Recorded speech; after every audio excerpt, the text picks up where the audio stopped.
future for ourselves? How could we possibly ignore this?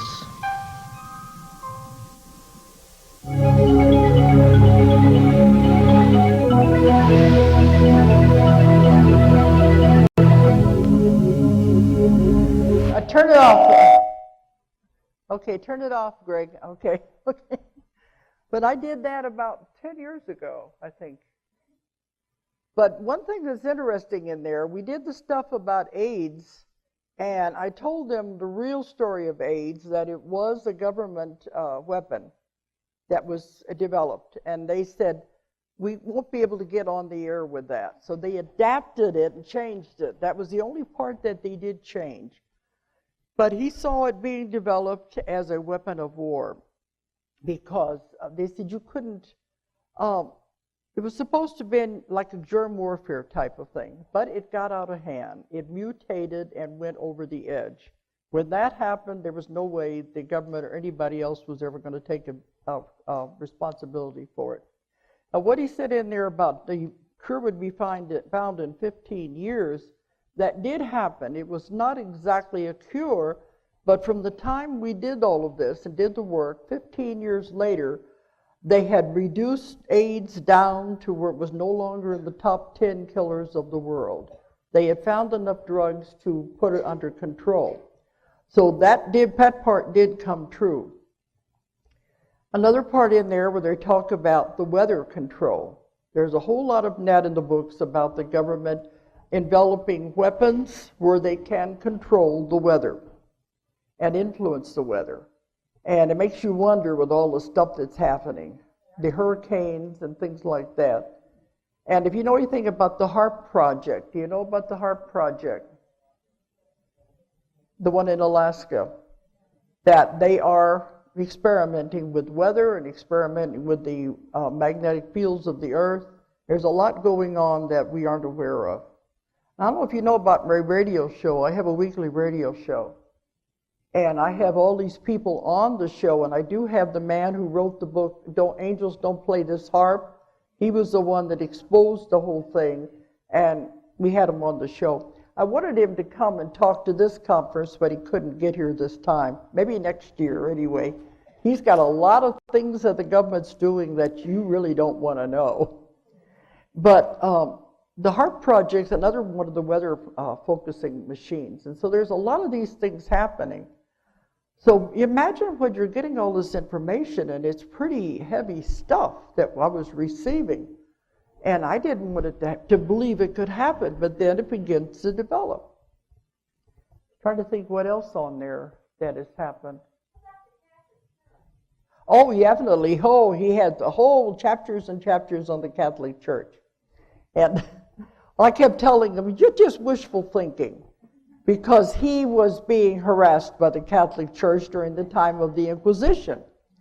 And I thought, that's all it is, you just don't like what you're living under. And he said, I do agree it's wishful thinking, but I'm only telling you what I see. And he kept saying the Catholic Church was built on sand, and it eventually would collapse.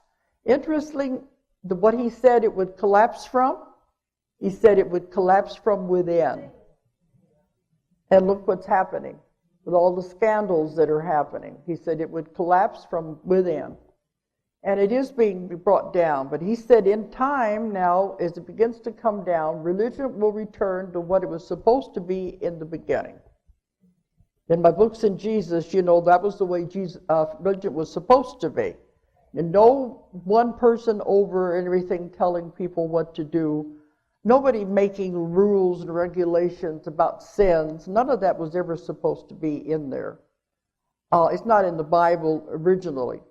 And so he said it would all return to the way religion was supposed to be when Jesus set it up 2,000 years ago. When Jesus set it up, he called it the way.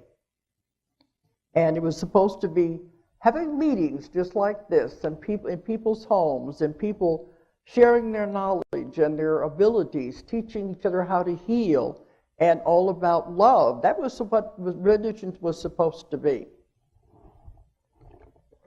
And that's what Jesus taught when he was doing his traveling. But man took everything and turned it around, changed it, And he ended up being crucified. They never understood what it was really all about. But Nostradamus said the religion will return the way it's supposed to be. So we're in for a whole wonderful thing when this the great genius comes and we go into a whole new way of thinking. Yeah? I remember you writing about how one of the popes would be assassinated, and the next one would be poisoned, and then the third one would be the downfall of the church. That'd be the last pope. And can you see how that hasn't come true, how we've taken a different road? That's what I'm wondering. Can you hear her okay? Because we got okay, and we thought nobody wants to come up to the mic, so she's talking about the predictions with the popes, because he saw all of the popes. And he did see that in this time period would be the last of the popes, that there was going to be 3, and the last one, when he was assassinated, that would be the downfall of the church. He called it the Pope of the Antichrist. But that's what I kept wondering. Some of these things have not come true. And I kept wondering, well, does this mean all of this is wrong? I don't believe so, because some of them have come true. Then I got to thinking a while ago. He kept telling me over and over again, she's got her hand up here too. He kept telling me, remember that nothing is set in stone. The future is not in stone. It's malleable. It can be changed by man. One decision can change an entire timeline. And he kept saying, I want you to tell people how they can change the future. Maybe we've done some good, and we have changed it to where we're not following the worst case scenario. That's what I'd like to think, and that was what was coming to me this afternoon. It's not that it's inaccurate. I'm glad that it hasn't happened the way he saw it, because it was really horrible. Maybe it means we have turned a corner and are going into the time of the great genius and the wonderful things that he saw ahead of us. I like to think that. We don't want to have this war come. But he did say that the Antichrist had been seen since the Bible times. Does that mean he's still in the background and is just not being as effective, or what? He had a lot about the cabal, and I didn't even know what the cabal was when I was writing the books. It's the government behind the government. And he's got a great deal of prophecies dealing with that. And when I started lecturing on that, people were saying, you're talking about the Trilateral Commission, the Bilderbergers and the Rothschilds, and I didn't know any of that. But it was exactly what people had talked about, the government behind the governments all over the world. And he said they were descended from banking families going back hundreds and hundreds of years. And that now look at the banking things that are happening today. But this were the ones who were really controlling the governments. But see, a lot of these things I really didn't want to know. But here that I had to go out and lecture on all of this. So it was not what I wanted to do. But go ahead. As I see it, Pope John Paul was supposed to be assassinated. But again, we had choice. And he wasn't assassinated because people around the world, Catholics and not-Catholics, prayed.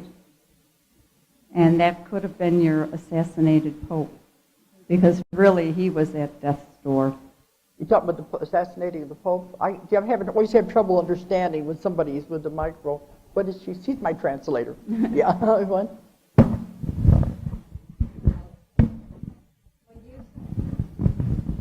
The way she sees it is the one... Use the microphone. Can you hear it? Yeah. Am I any less distorted? Okay, go ahead. When she sees it, what? Okay, that Pope John Paul was assassinated. He was supposed to die, but he didn't, because of the prayers. Well, the from one people. who only had the short, was only in there a month or so, Nostradamus said he was poisoned.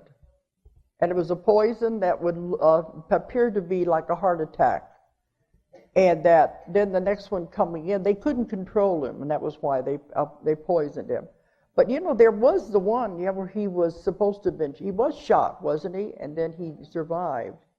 So, it takes all these twists and turns because he had many quatrains about the city by the junction of the rivers at the time when the roses bloom was supposed to be at the time that the Pope would be assassinated. And, but some of these things have not happened. So, like I said, he told us the worst case scenarios. Maybe we are avoiding it and we're going down the other road. Did he ever say Yeah, what? Did he ever say what his name meant? Whose? Nostradamus. Whose name? Did he ever say what his name meant? Oh, Nostradamus was Michel de Notre Dame. Which means Our Lady. Yeah.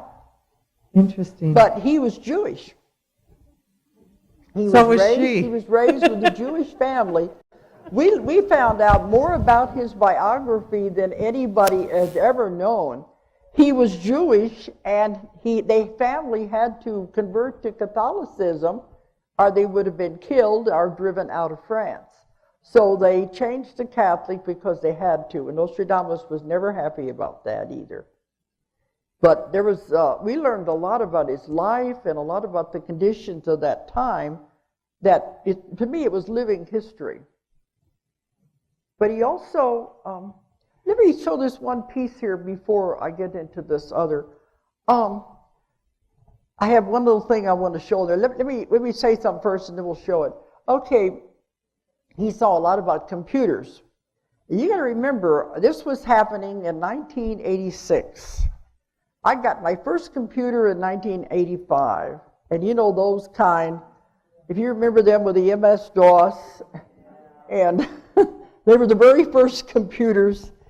I was so afraid of that thing. I would be typing on it, type a chapter, and then I'd put it on save, and I'd go out of the room. And I couldn't stand to sit there because sometimes it wouldn't save, it would destroy everything that I'd written.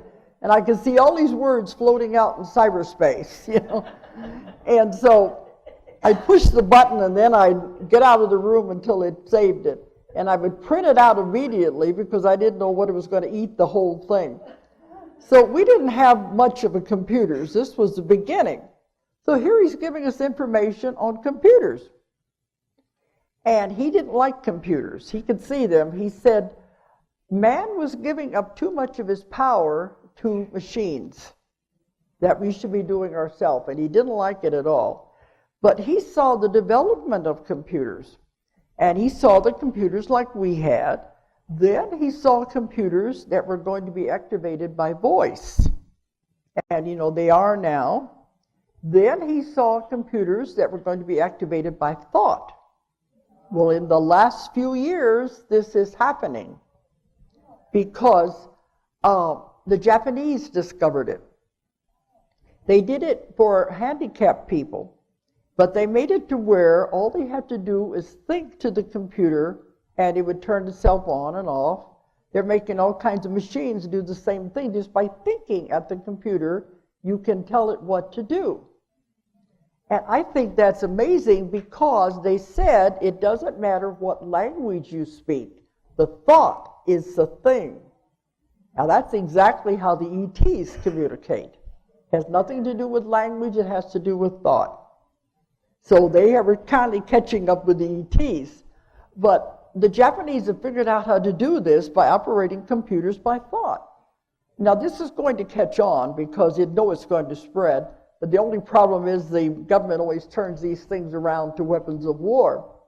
But he saw that development. Then he saw the final computers were the organic computers. This is the ones that the great genius would be using.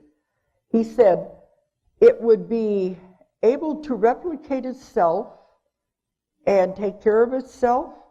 And I said, organic sounds like something that's living. He said, it definitely is. And when I began to do research on it, in those days, they had developed one that was operated with bacteria. And they said they could take a cube the size of a dice and it would hold all the information in the Library of Congress. And then they've been experimenting since with proteins. They said they're making it to process it just the way the body processes DNA and processes information to the brain. It'll be 1,000,000 times faster than any computer you're working with today, and it'll hold millions more information than you're doing today. And I've got a lot of information on this, articles and things that have been sent to me. In not too far in the future, a computer will be like nothing more than a bowl of water. It's how far in advance it is. But look what they're doing with all of the electronics. Look how small they're getting. So the computers will be able to be organic, living. A little creepy. But when he was trying to explain all of this, Brenda had no words for this. I didn't have any words for it because it didn't exist. And I kept thinking, here in 1985, I said, oh yeah, maybe in 100 years these things would come true. At 5 years, they began to be developed. 10 years, they were being developed. So that's scary. He was way ahead of his time. Now, we're going to, he's got, well, I'll tell you about that in a minute. Before we're done, I'll tell you that. Okay. Let me finish this thought first. He saw the World Wide Web before it was ever invented. He didn't have a name for it. Nobody did in those days. He saw it like the world with all of these strings and cords wrapped all around the world. It was all like a mass of strings. And he said it would all be into a central computer somewhere that would control the whole entire thing. And when I was lecturing on that, one place, somebody said, I think it was somewhere in Europe, they got a gigantic computer. It's called the Beast, that is supposed to operate the entire system. But he described the World Wide Web exactly. Okay, Greg, put this one up here. Okay, this is something that one of my readers sent to me after the books came out. And usually when I show this, people want to write it down. This is numerology, and people say, that's not numerology. It's not the numerology as we know it. It's the numerology from thousands of years ago. The Chaldean Hebrew Kabbalah system of numerology. This woman tracked this down. World Wide Web reduces to 666. And www releases to 666. No matter how you break it down, it comes up to 666, World Wide Web. I wonder if that was by accident or not. Because in the book of Revelation, that's what it says, that 666 is the number of the beast. And I quote it in the book because it talks about computers. That eventually nobody will be able to buy, sell, or do anything without the mark, without the number. Everybody will have a number, which has happened. And we'll need that, and that's where they talk about the mark of the beast, and it goes back to 666. Who would have thought that? This came from a woman in Australia, I think it was. So it's interesting. I wonder if when they come up with the World Wide Web, if they knew numerology or not. Who knows? Dolores, may I make a comment? In the Hebrew alphabet, the sixth letter is Vav, which is V or W. So VVV or Vav would be 666.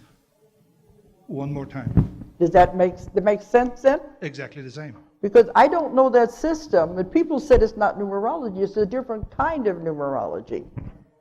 Okay, you can take it down now. Okay, but I think that's fascinating. And thanks for giving us that little bit of information there. Because I know you do know languages, and you think it is accurate then. But is it by accident, or did they know that when they were first in developing all of this? Who knows? What?